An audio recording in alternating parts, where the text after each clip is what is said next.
Welcome to EMG Transformations with Dan Stoll. Each episode will empower you to ignite your inner fire and provide methods to maximize your mental and physical performance. You never know how one valuable insight can make such a big impact. Please leave a 5-star review if this episode leaves a positive impact on you. And don't be shy to screenshot and share episodes on social media that you find helpful so we can spread the message and make the world a better place. You never know who may need to hear and the impact it has on them too. We're only scratching the surface. There's so much more to learn. Subscribe and stick around to manage stress, improve your health, and create lasting lifestyle changes. Buckle up and get ready to spark your transformation with Nova Fusion. 3, 2, 1, 0. Liftoff. We have a liftoff. Welcome to EMG Transformations. I'm grateful to light your soul on fire with an inspiring woman, Genevieve Dowling. Genevieve has a unique coaching style for long-term success that involves a mind-body connection, addressing subconscious barriers to health, and building strong relationships.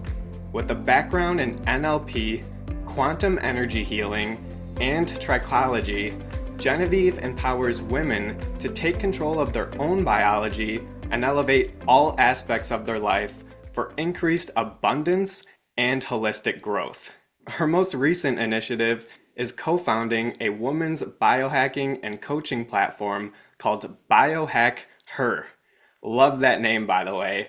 And I'm amazed by her intuitive knowledge, and I'm inspired by her kindness to help others and give back. You guys are in for an absolute treat today. Thank you so much for joining us, Genevieve. Oh, I'm so honored to be here with you, Dan. Thank you so much. Yeah, I'm so excited to have you. And, our conversations, they always just feel like they go down this magical path. So I'm excited to share that with the rest of the world today and not just have it behind closed doors. Absolutely. We've been divinely guided together, Dan. I feel that too. And Yeah. it's amazing when we can come together and have these conversations. So thank you for holding that space.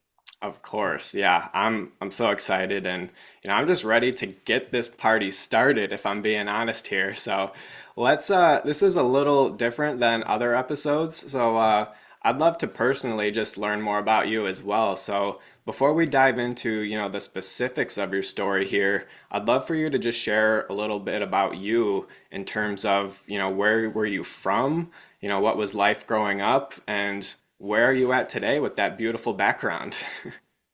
Mm, I feel that this journey has taken like a beautiful 360. My brother, who is my best friend, my partner in life, like he's just my everything, was just here for 2 weeks. And every time he's with me in person, I feel this big transformation happening. So having this conversation right now to talk about where I'm from and where I'm going feels very divine. I grew up in a very small town, Dan. And this very small town was called Carp, Ontario. And my father, he opened a holistic health practice. And I was 7 years old. My brother was 5. And we had just moved to this small town. He was a single parent. And he decided to take this old Victorian house and turn it into a holistic health practice. Well, I'm sure that you could imagine that back then in the early 90s, that was a very, very taboo world to be in. And so I grew up in the country in this very different upbringing of holistic well-being before it was mainstream. And back then, I always had this unsatiable taste of curiosity. And I wanted to be around more people and understand people. And what I know now is that really came from me wanting to really know myself, because I never felt like I fit in there. And so I moved into the city very young. I wanted to be in the hustle and the bustle and the action of everything. And I loved it. I loved being around the busyness, the energy, the people.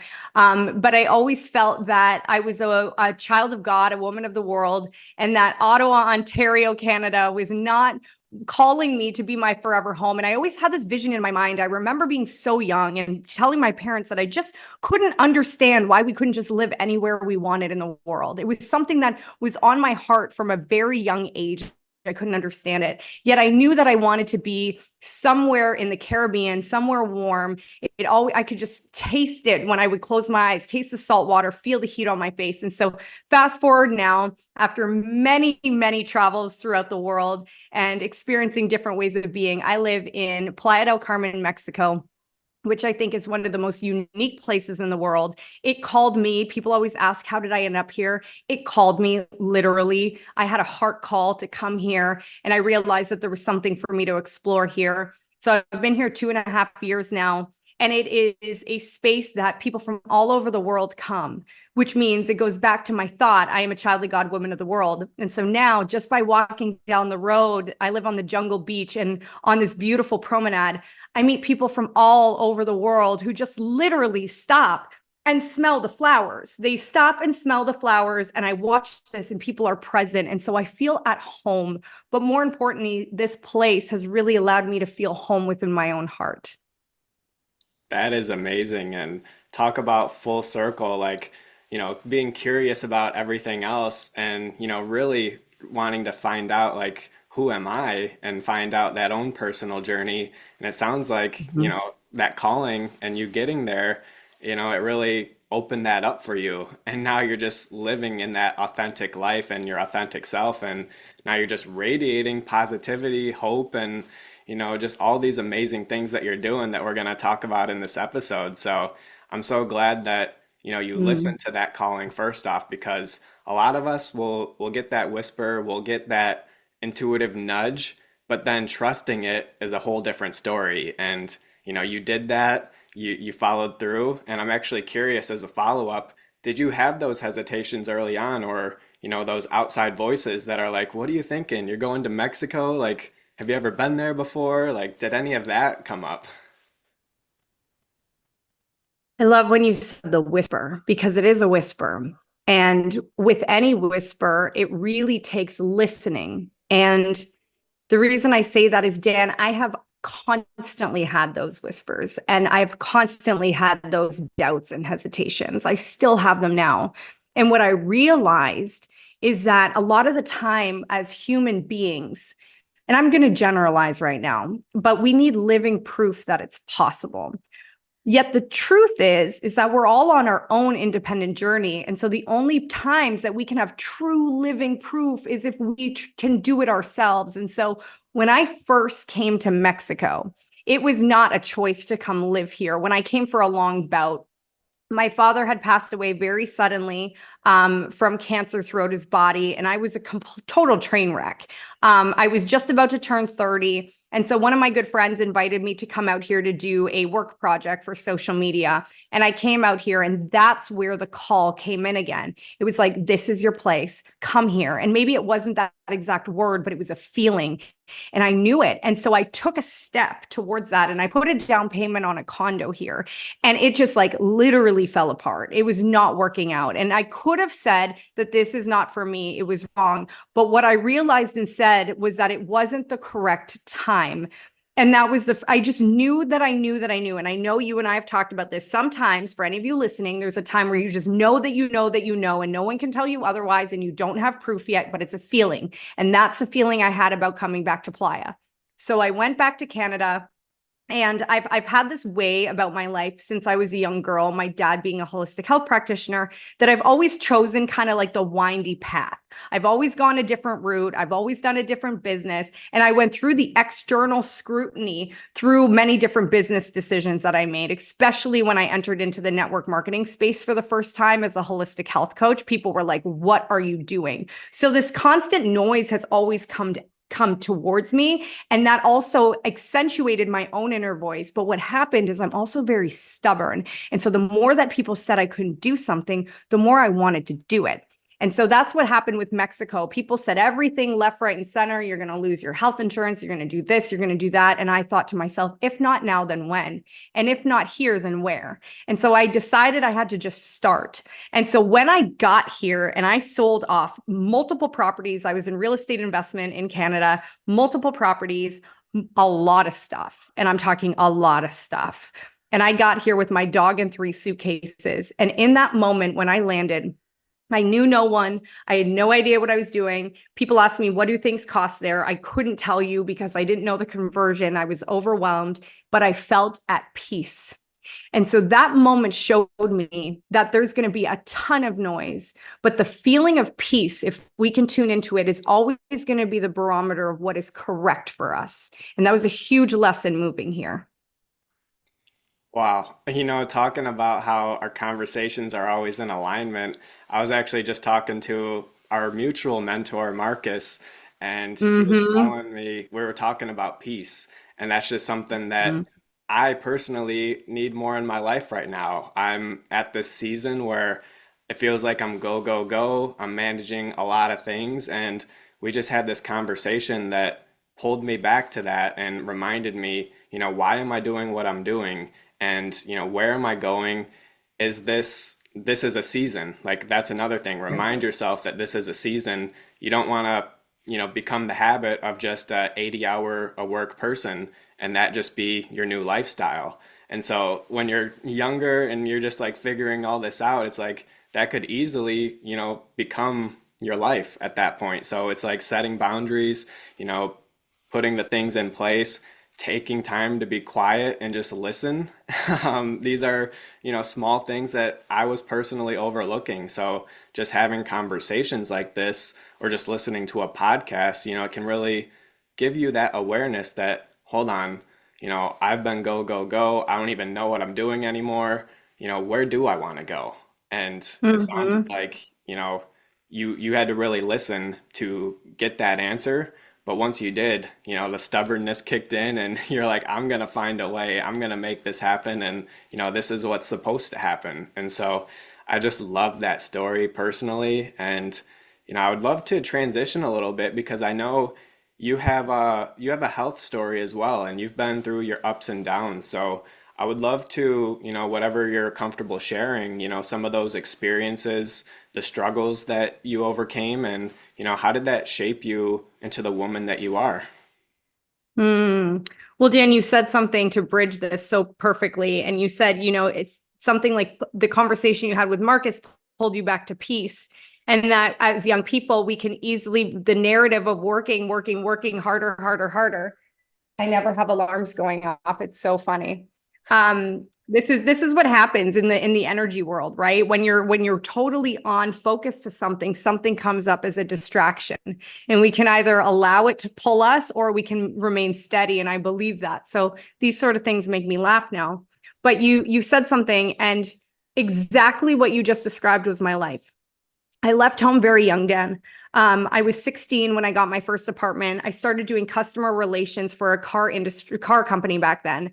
I really wanted to get into the workplace young. I went to night school at college for sports health, sports nutrition, and I just got to work. And what happened is that when we're young, we have this abundance energy. And for myself, I had this vision of my future, of what I wanted it to look like. And that drove me. It drove me to be so in my state of masculine push and strive that I didn't even recognize it. And so what happened is I worked really, really, really hard and I loved it, but I always wanted to prove and force and do more. And on the outside, it looked awesome. I mean, I was in my 20s. I owned properties. I was traveling the world. I was making good money. I was starting incredible like charity programs and initiatives. I was doing all these things.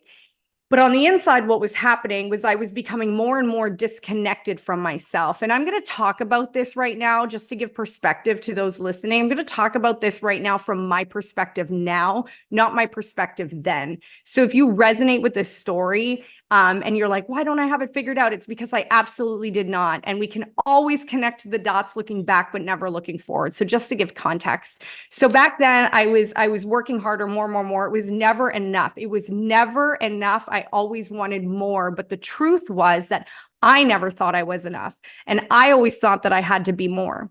And so what happened is I filled that inner voice, that inner enemy, with more work, more income, more this, more friends. And it became so big, so fast that by the time I was, I believe, 25 or 26, I woke up one morning and I was in excruciating pain, and I have a very high pain tolerance, and I could not move. And what had happened is I had a ruptured ovary from a cyst like ruptured, lacerated my ovary, and I bled. I think it was like a quart or a pint, I don't know, one of those two, of blood into my stomach lining. And so I had to go into emergency surgery. And what at the end of that surgery, they took me, I'll never forget this. They like wheeled me in the wheelchair to the back room, and they looked at me, and I'm sure there was a lot more words, but what I remember from it was that I have very severe PCOS, polycystic ovarian syndrome, and that it was very dangerous for me as a 25-year-old woman to even consider having children after 30. Now, I will say that I hadn't had a menstrual cycle in about 7 to 9 years, okay? And I was always told that it was because I was too thin, or I was too this, or everyone had a reason for it. But in that hospital room that day, when they told me that I should really consider getting a full hysterectomy, like now. And if I didn't want to do it now, I should consider doing it by the time I'm 30, because my increase of possible dangers is going to just continue to increase. And so I did hold on to the pieces of that story, but I also had a father who reminded me constantly that this did not have to be my truth.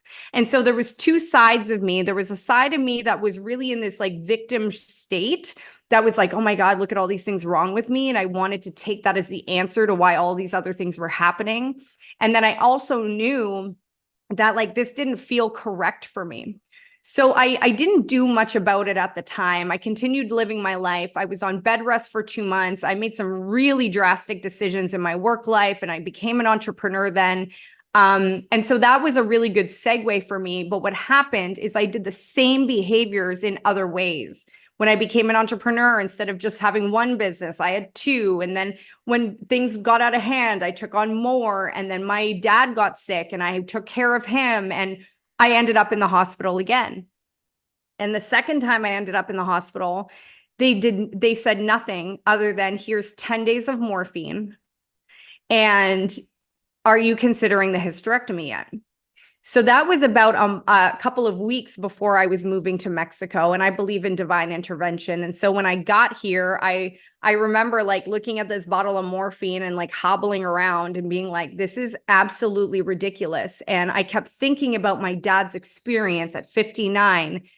He was diagnosed with terminal cancer and passed away 4 months later, but he knew all the things to do. He had helped so many people overcome disease before. And it really hit me once I was out of the rat race and in Mexico. And I thought, this is not going to be my story. And I know better. I know better than to create the narrative to accentuate the problem. And they had told me that I had 86 cysts on my ovary and 2 fibroids, one 6 centimeters and one 8 centimeters. And I'm a very small human being. And so I went on a mission.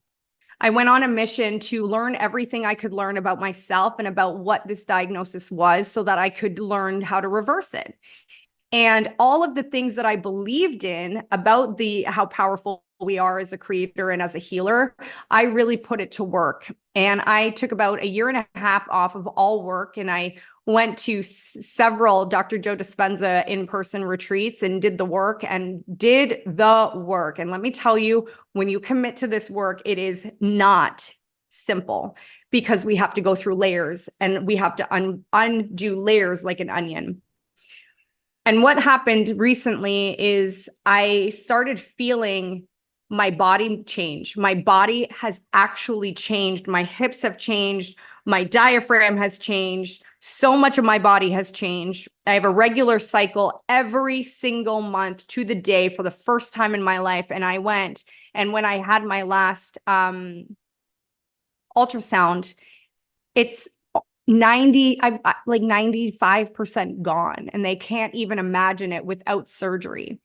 And so there's so much to that story, but the main part of it is I truly believe at this time that anything that we are creating in our body as dis-ease means that we are out of alignment and we have created a story. I do not believe that there is anything that we cannot overcome. It's about when we find it and what we choose to do about it. My own personal story, I believe, is still in progress of writing, because I see what's happening with my own body and my own essence as a woman, because the ovaries, that area, that is our divine feminine sacred space. And I lived my life trying to prove myself in a very masculine world. And I denied myself as a female feminine being. And I did not live in a place of softness. I did not live in a place of creative intuition. I lived in a place of go, force, do, fix, work. And what happened is that misalignment of who I was from the creator created disease. And I share that because just because we are given a diagnosis does not mean that that needs to be the title of our story. And so often, I was working in the hair loss industry for so long, I witnessed men and women and children take their diagnosis or their struggle, and it became the header of their story instead of a chapter of their story. And I just really hope that more people can recognize that it doesn't have to look that way. That is so amazing. And I've never heard that analogy that you just gave, having that illness or, that condition, the circumstance that happened to you, that being the header of your story rather than the chapter. And, when you're in the thick of it, it's like that's all you can think about. When I was Totally. diagnosed with Crohn's, I was stuck in this victim mindset first off, similar to you at an early point, but I couldn't see any future beyond my illness. And so that was Mhm. the hardest thing for me. There was no light at the end of the tunnel, and I just had to keep on, digging and finding, ways to, get better. But it wasn't until like I really shifted my mindset to know that, hey, I don't control a lot of things that happen to me. I don't control the illness. I don't control other people, but I can control what I do. I can control my thoughts. I can control my actions. Even if I can't do much right now, I can take one small step today, and that will set me up for a better tomorrow. And so these little things, that's how I started, seeing this little hope of light at the end of the tunnel. But, for someone out there that's in it right now, like we both know how that's like when you just feel like you're stuck. And so something that I've seen through your story and something that you've mentioned through your practices and your training is those subconscious barriers. So for me, it was that victim mentality. It was after my surgeries, I just felt worthless as well. Like I had this negative stigma about myself, and that held me back from doing a lot of these actions. So I'm curious for you, did you have any of those subconscious barriers that were blocking you from your healing that, once you overcame those, it was like a whole different world for you?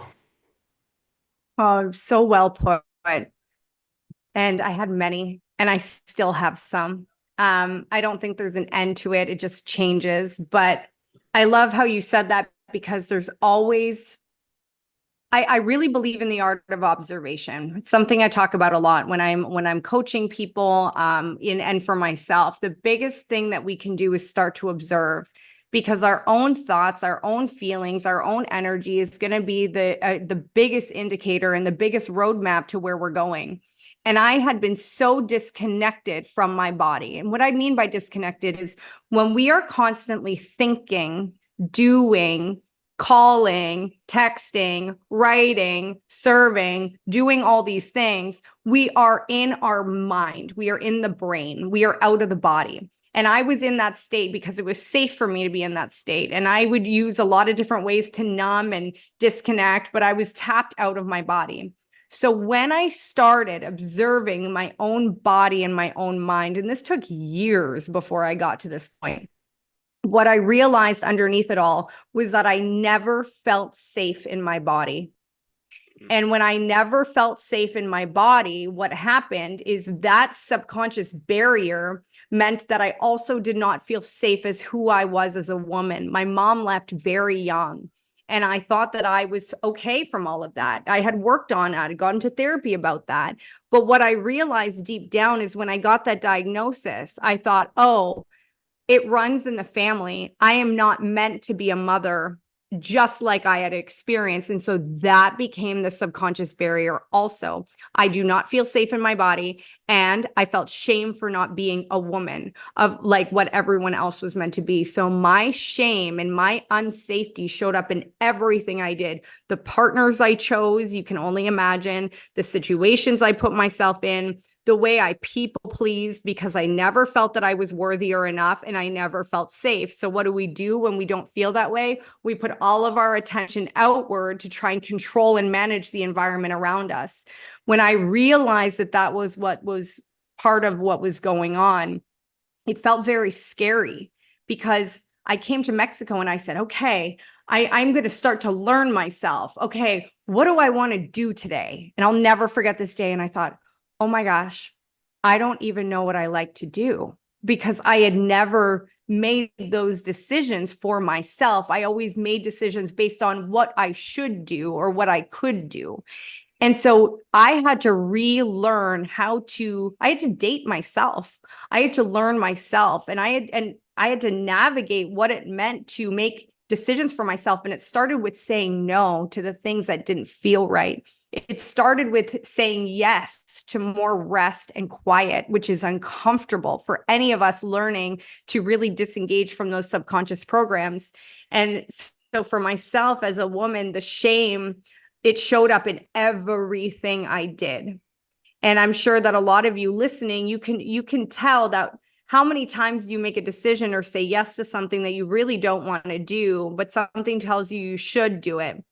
And for myself, I thought I should do it because if I don't do it, then they won't love me. If I don't do this, they won't invite me again. If I don't, and so that was the pattern. But by doing that, I was becoming more disconnected from my body, more out of my essence, because the whole essence of being in the divine feminine is to nurture, to care for, to love, to create. And you can't do those things when you are on burnout express, VIP first class all the time. And so I would say that was the biggest aha moment of recognizing that subconscious, and it still creeps in, and it's not about it going away. It's about how quickly we can observe it. And instead of allowing it to take over, to recognize it, thank you so much for trying to keep me safe, but I've got this, and move forward. And that's a daily practice for me still. Oh, yeah. And there's something that I want to just quickly bring back up is that throughout this whole healing journey, correct me if I'm wrong, but you did all of this based on like meditation, based on tuning into yourself, based on lifestyle adjustments, all of that rather than, taking a medication, correct? Dr. Doug's offers the best organic topical balms for protecting, healing, and restoring your skin and life. Just twist off a cap, apply like lotion, and get ready to feel outstanding. My favorite products are the Magnesium Balm for headaches and Recovery Balm for coaching basketball or training for a Spartan race. But that's not all. It started with Dr. Doug's original Miracle Balm, a rejuvenating balm fueled with all organic ingredients, including beeswax, extra virgin olive oil, extra virgin coconut oil, shea butter, peppermint and lavender essential oils, and vitamin E. This one-of-a-kind solution is designed to tackle an array of skin concerns such as itchy dry skin, eczema, any rashy irritated areas, and much more. Now if you're bright and pasty like me, you may want to consider their Miracle Balm plus zinc as a natural sunscreen to keep you from frying up without any harmful SPF chemicals that are linked to cancer. Now, do you hate bugs? Me too, but we got you. Try Dr. Doug's Bug Potion to repel bugs, relieve itchy bites, and kill bacteria so you can enjoy the great outdoors once again. There is truly something for everybody, including that little one in your life who is trying to tell you to get Dr. Doug's baby balm for their bum right now. And here's your chance. Click the link in our show notes now to enhance your life with Dr. Doug's balms and get extra to share with those who you care about. Take back your power and feel outstanding with Dr. Doug's natural balms. There was no medical intervention after that last. So you are correct. There was no surgery. It was all based on meditation, my own practices, and body work, a lot of body work, and also nutrition. But it was all holistic. Yeah, like I wanted to just reaffirm that because anyone listening, like you said, like they want to immediately go to the surgery. Same thing with me. Mm-hmm. You know, I probably could have avoided it if I knew a lot of things that I knew now, but now I'm stuck with a lifelong condition without a colon. And so Right. anyone else, it's like, well, just put the brakes on for a second, do your own research. You know, I know the condition sucks. Like for me, I was actually looking forward to the surgery just to get out of the pain that I was in. But if you Right. look at the long-term picture here, it's like, what's the cost of actually doing that versus, you know, figuring out what's actually wrong, because what they say may not actually be the cause of what's wrong here. And if you go Mm-hmm. peel those layers back like you did, like the onion, I love that metaphor as well, because right when we think we know, we got the solution, we know the thing that's, you know, been giving us all these problems, we peel it back one more, we peel it back one more. And, you know, there's always these layers that we can dive into, and that's where the real healing occurs. So Big I had to retouch on that and just confirm that piece that, you know, healing is possible if you really put the work in, if you're committed to it. And, you know, again, you have to do the work. It's not an easy thing, but it's 100% worth it. And I'll add to that because that is so important. And thank you for that. What happens when we do a holistic, integrative healing, which means mind, body, and soul, and connecting all of them? What I've learned, and this is just my own personal observation, is that one of the bodies, the mental body, the emotional body, the physical body, one of the bodies is going to be ahead of the other when we're working on ourselves. And so for myself, the spiritual emotional body was really in this beautiful, healed, elevated state, but my physical body was still full of the metabolic toxic waste of memories, of emotions, and of disease.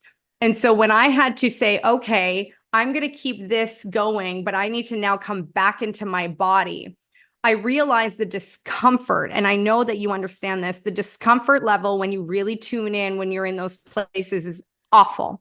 And we've been conditioned as a society to run away from pain and towards pleasure. We do not like being uncomfortable. And when you peel those onion layers back, what happens a lot of the time is you can feel really good, and then you feel even worse than at the beginning. And that's where fear steps in. That's where panic comes in. And that's where, oh, I remember that I could just resolve this with this medical intervention. And there's nothing wrong with that if that's what feels right for you, but it never felt right for me. And I had to learn to be okay with discomfort. And the moment that we can make peace with pain and realize that this is my body's way of communicating to me, it's not against me, it's for me, and tuning into that pain and speaking to it, becoming one with it and loving on it, things start to really move quickly. And so if that's part of someone's journey listening, and you're in this holistic, integrative way of healing, and it feels uncomfortable and worse than before, do not panic. Please make sure that you have a great support system and people that can guide you and mentor you on this journey. But that actually means that things are happening. And so I just think that's really important to kind of bookend to that. Yeah, no, it really is. And, you know, it's actually bringing me back to a conversation that we had pretty recently, actually. And I feel like my body is still lagging a little bit from my mind and my spirit. And it's just, you know, catching them up to speed, another way to say it. But, you know, you've helped me bring awareness to really turn down the volume in my mind and tune into my body. And so with these body scans that we've been talking about. I shared an experience where, my stomach was hurting for about a week, week and a half, and it was just getting a little bit worse and worse.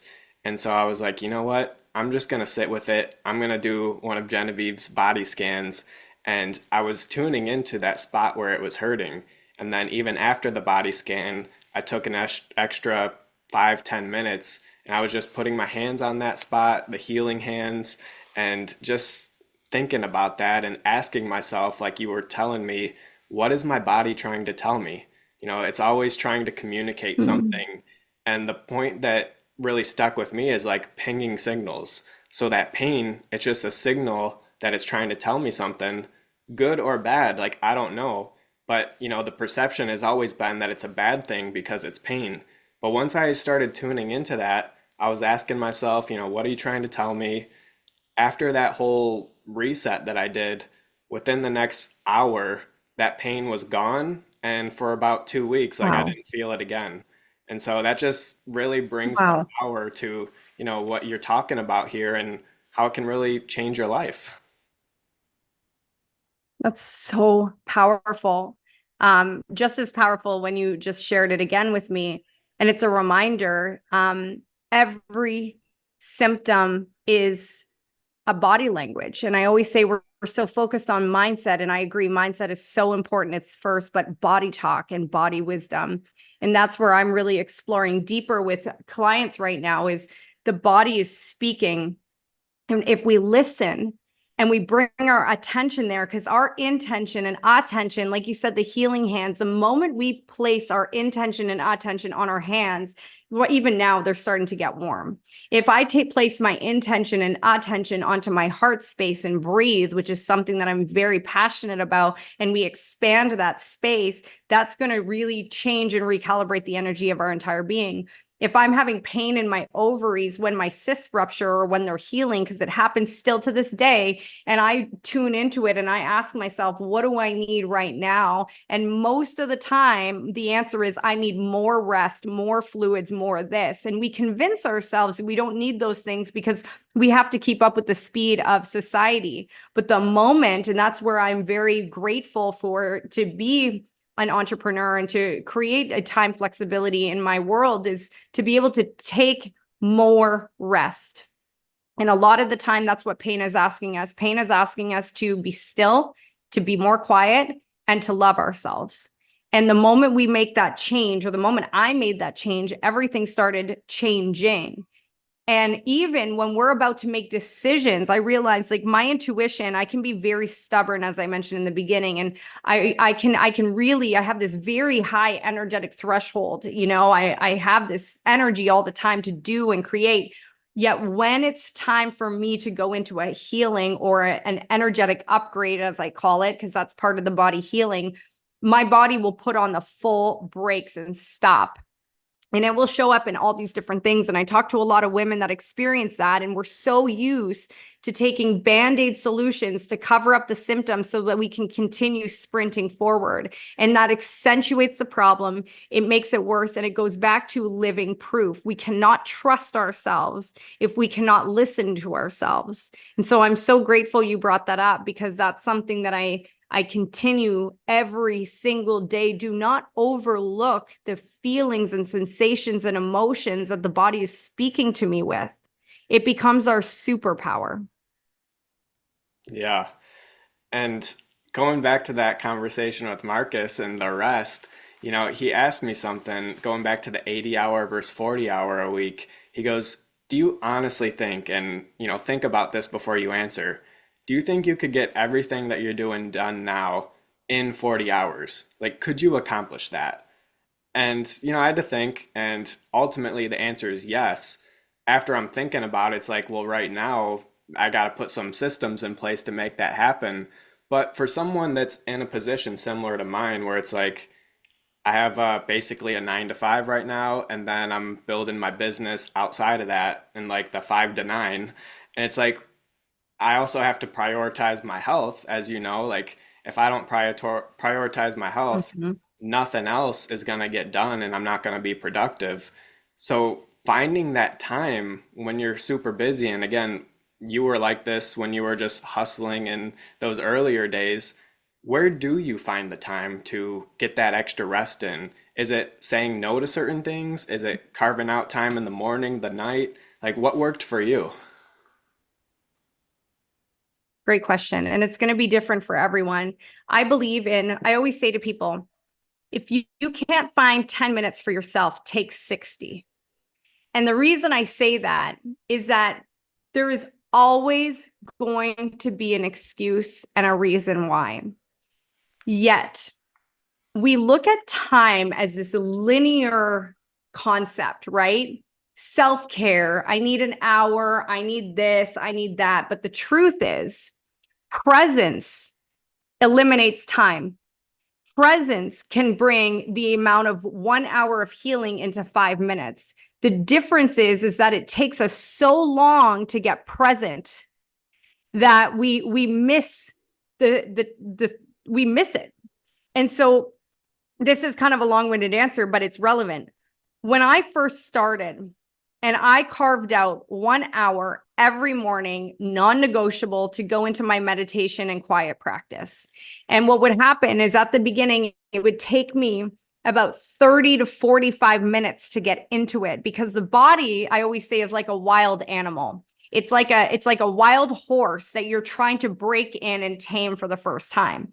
And so at first, when you're carving out the time for yourself, a lot of the time is going to be spent with you being frustrated on the fact that now you're sitting still and now you're hungry or you're thirsty or you're itchy and all these things, but they're not real. So I always say to people, carve out 60 minutes for 1 month a day and sit with yourself. And then when you get comfortable sitting with yourself, you're going to be able to either lessen that time every morning and have the same result, or you're going to enjoy the time so much that you're going to keep it anyways. And so the ideal practice would be to have an hour to yourself to read, to pray, to meditate, to do whatever it is that you want to do before you get onto technology and the phone. That's not possible for most people. So I say, okay, what is relevant to you? Most people say I could do 10 to 15 minutes. Okay. For the first month, could you double that so that you could give yourself the time to become present and then be in presence? Because once we're in presence, I do not know of a single human being that once they're in that present zone, you know, that zone that I'm talking about, the sweet spot where everything and everyone goes away and you are just one with nothing. No one wants to leave that space, but it's getting to that space that is the most difficult. So that's what I did. I started with an hour. Then when I was really going deep, I went to 2 hours a day because I knew that's what I needed because my body was really fighting back. And now I would say that in the mornings, I have a very long morning routine, but my quiet space, my present time is usually about 25 to 30 minutes. And if that doesn't seem like it's attainable, what I say is start with 5. But 5 minutes of intention, not just 5 minutes to sit down and whatever, 5 minutes of intention. That's where this body scan we were talking about comes in. How often do we take 5 minutes to connect with each piece of our body and tune in? And when we can start with 5 minutes of presence and 5 minutes of breathing, what happens is our nervous system starts to come back to a place of balance. And when our nervous system comes back to a place of balance and we're out of the fight or flight, that's when feeling, sensation, and emotion start to come in. And so when we can find that place where people will tell me all the time, well, Jen, now I get really emotional. Great, your body's releasing. Well, Jen, now I'm feeling something in my leg. Great, now your body is speaking to you. We cannot learn the language of the body when we're in the mind. So I would say to anyone, start with whatever you think is achievable and double it for 1 month, then bring it back to where it is. Because the beginning of being quiet is so frustrating, but that's the real work. Dr. Joe calls it the river of change. The river of change is so powerful because it's in between where you are and where you're going. And when you start doing the work that's very uncomfortable and foreign, and you feel like you're never going to get it right or never do it right, what you're doing is you're reprogramming your mind, because our subconscious habits become our behaviors and our behaviors become our personality. So if we want to change those things, we first have to treat our body like it's a wild animal, and we have to put a leash on it. We have to sit it down. We have to tell it to sit. And we have to tell it to stay. We have to do it over and over and over again until it becomes a habit. Mic drop. I mean, you're just like pulling me in right now. Like I'm almost like, where are we at right now? I'm just getting like sucked in this conversation. Man, like anyone listening, you're definitely gonna have to run that back and I'm gonna definitely put that into practice in my own life as well because I've been like, well, I can just wake up a little bit earlier, but I'm waking up early and I'm like, oh, I'm just like staying in bed because I'm so freaking tired. And so it's like, okay, the night routine has to switch up a little bit. Like I just have to make these changes, but then start at 15 minutes, extend it to 30, 45, 60. Like I can do that. And so, thank you for sharing that first off, because again, I know I'm going to benefit from it. And if I'm putting it to practice, I really encourage someone out there listening to also put it into practice. Now that's two people that you're impacting. And, that's why we do these conversations. So, thank you for that. And we're just breezing through this conversation. I got like tons of more questions, but we're going to start to wrap it up here. So, one of the things that I did want to ask you, though, we're probably going to have to bring you back for round two, but how did you rebalance your nervous system? And, what does that look like? I'm still here, Dan. Okay. So that was a good example of it. Nervous system is something that we become so tense and wired. And when we're tense and wired, everything gets to us. So, for example, just now, my computer was on 2%, and I charged it before the podcast. And so, 2 years ago, if I had looked at that, I would have panicked. I would have gotten so overwhelmed and I would have thought, what's wrong with me? Da da da da da. And I would have gone into this whole story. Instead, what did I do? I just went and I plugged it in because we're human and that's what humans do. We self-correct all the time. And so at first, what I would recommend is our nervous system is very interesting and we have a lot of ways to coddle ourselves. I had to learn this, a story for another day, but my dog recently died. And when he died recently, I realized that my nervous system had a long way to go because I could feel fire, heat, and pain all the way up the backside of my body. Well, the backside of your body is the meridians attached to your nervous system. And so my nervous system went through a whole other transition. So what I would say at the beginning for the nervous system is patience with self. And every time it comes back to observation, every time something starts to bother you, annoy you, frustrate you, because we have those triggers all the time. If you can take a moment to take 3 deep breaths before reacting, responding, any of that, you're already teaching your nervous system that we don't have to be in fight or flight for everything, because that's what's happened. When someone can't find their phone, they freak out. I see it all the time. And what that's showing me is that we have taught our bodies to believe that we are in a place of danger, even when we've just misplaced a telephone. And that is so true for so many parts of our lives. We panic. And the moment we panic, we cut off our sense of reality. And we are now like, again, the wild animal who can't even sit still in the morning. So the observation piece of the nervous system is the most important. And it also takes patience and kind love to yourself. Because when I started realizing how much I was reacting, and I had to stop myself about 75 times, no joke, maybe more, maybe less. I'm bad with numbers, about 71 times in one day to breathe before I responded or acted. I realized that I was caught in a cycle of total disarray and panic at all times, which made everything a top priority. And when everything is a top priority, we become second. And once again, we become more disconnected from our body because now we are always trying to assess danger.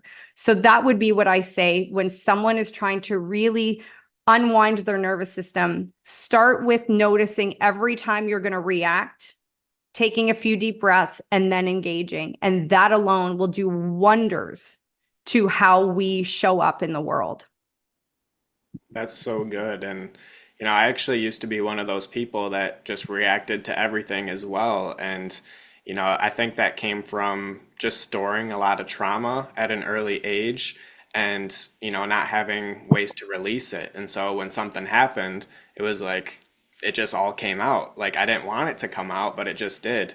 And so I would say that Totally. stoicism is probably the thing that got me back to that, out of that victim mindset, and then also just gaining control to slow down a little bit and respond rather than react. Like that statement has Totally. stuck with me for a long time. It's like I've been reacting for years and I don't want to do that anymore. So that was like this awareness for me that, you can change and, it's a process. You're gonna still react sometimes, but you can control your actions. And every time that it's more of a response rather than a reaction, that's a win. And you just stack those wins. Totally. It gets shorter and shorter the time each time. And, that's progress, but it's not something that's just gonna, flip the switch and happen overnight. It's something that we all have to work for and, just give ourselves some grace as well. Because we're gonna get upset that, we're still reacting, but it's like it's okay. We're human. We've been conditioned. Our subconscious is still on the old loop and we're in the process of reprogramming that. So when we can just say that like it is what it is, I would say Totally. that yeah, it helps just take that pressure off and just know that, I'm doing the best I can and, that's a good place to be at. Totally. I'll add something to that because you just nailed it.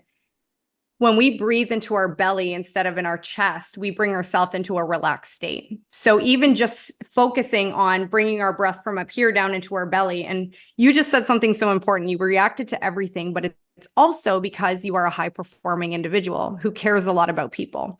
And what I've noticed is that high performing individuals with a big heart for humanity, we try and do everything. And so one of the best things that I learned now too is people will come at me with offers all the time to do things, events and podcasts, all these things. And what I say, if it's not a heck yes in the moment, like when you asked me to have this conversation, it was a heck yes right away. It's either a heck yes or and when it's I always say, I'll get back to you tomorrow. And I create space because our creator is the space maker. And when we can create space, the information will come in. And that's something that I wish I could tell myself back then is just wait. Literally, just take the day. Yeah, Genevieve's got nuggets today, guys. Oh my gosh, you're so good. So this has been so great. I'm like debate. I got two last questions here. We're gonna save one for the round two here.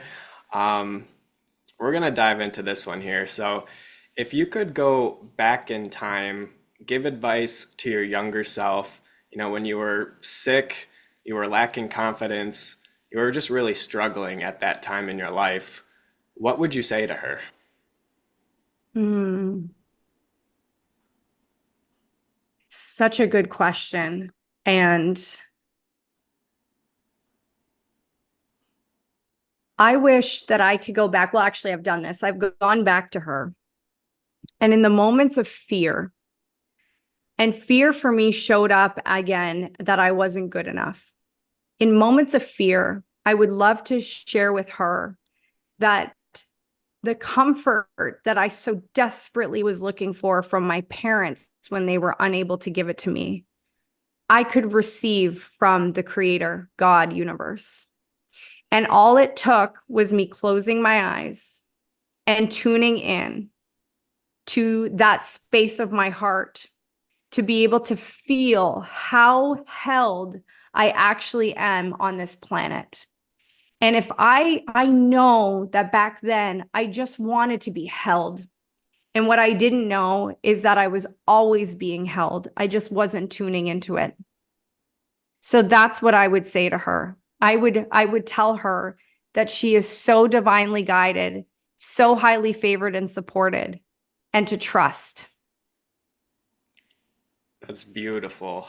That's just beautiful. And, I know that that same message can touch someone out there that, doesn't have the confidence in themselves and they're feeling a little bit alone. And, just remind you that you're never alone and that, you have the creator, but you also have us as well. And so I just want to extend that invitation for anyone out there that is just going through a rough time and could need some extra support. So thank you so Thank you, much Dan. for delivering these final messages, this amazing conversation. It's been just an incredible one here, truly. Before we hop off here, you have to let us know, how can we support you? Is there anything that you have going on in your world, or something that you're looking forward to? Now's the time to let us know. Dan, I want to thank you for creating this platform to have the conversations that I believe are so needed in the world. And I want to thank you for having me. And right now, my business partner and I are developing the Biohack'Her platform. And the passion on my heart right now is really to help women unshackle themselves from shame. And that's a process of mind, body, and soul. And so right now I have a method called the OIR method that I will be releasing as an online course. And that will be the prerequisite to doing a 4-week VIP container with me. And what that's going to do is, I don't believe that coaching is something that needs to be something long term. I really believe that the mentors and teachers in our lives are here to deliver what it is that we require right now. And so I really like to work with people in short bouts, in short containers, to really go deep. You know me, Dan, we could be on the phone for 10 minutes and we're just going to go really deep in 10 minutes. That's how I like to go, because I believe that most of the work is going to come after, during integration. So if you're someone who feels like you have a lot of shame, guilt, personal discomfort, if you are trying to overcome something in your own personal physical health or your own mental, emotional health, and you don't know how, find me on Instagram or LinkedIn under Genevieve Dowling, GD Dowell. We'll put it in the show notes. Reach out to me for a free discovery call, and we can either look at what I just talked about, but I also have VIP coaching containers that I create for people who are looking to do the work. So if that sounds like something that excites you, I will coach you on your foundational nutrition, detox methods, whatever it is for your physical body, but we're really going to get into the nitty-gritty of the heart, the mind, and the soul together in that short time. So I would love to hear from you if you are someone who's looking at that. And if you're not sure and you don't know, just book a free discovery call and let's explore, because I just feel that everyone deserves the opportunity to explore other methods to their process. Yeah, nothing else. It'll be an amazing conversation where you get awareness and meet an incredible human being. So highly encourage that. Just to confirm, Instagram and LinkedIn, we can find you? Absolutely. It's the best ways right now while our new platform is being built. Amazing. So I'll be sure to link those. Genevieve, thank you so much for blessing us today with your inspiring story and uplifting energy. You gave us some amazing tools to be a catalyst and spark our healing journeys. Your kindness, perseverance, and positivity shine hope, and the world is a brighter and better place because of you. Thank you so much for impacting us today. Thank you so much, Dan. Are you ready to take charge of your health and transform your life? Well, get ready, because we have the solution for you. Introducing the Nova Fusion 21-Day Wellness and Resilience Challenge, the ultimate program designed to stack massive momentum, achieve peak performance, and spark your transformation. In just 21 days, you can experience a total wellness revolution. Our challenge is jam-packed with daily inspiration, education, downloadable resources, and exciting challenges to keep you fired up and on track. But that's not all. When you join the challenge, you'll also become a member of our exclusive Nova Fusion family. Together, we'll support and uplift one another as we continue to grow and thrive. Unlock the secrets of the world's best wellness and resilience practices to stay mentally and physically fit for a lifetime. From renewing healing practices to transformative high-performance techniques, we've got you covered. And here's something that sets us apart. I believe in these practices so much that I'm offering a money-back guarantee. That's right, if you don't see results, you can get your money back, so you have absolutely nothing to lose, but everything to gain. So what are you waiting for? Take advantage of this limited time opportunity right now. Go to novafusion.co/challenge to sign up and embark on the journey of a lifetime. Let's spark your transformation together. I can't wait to see you on the other side.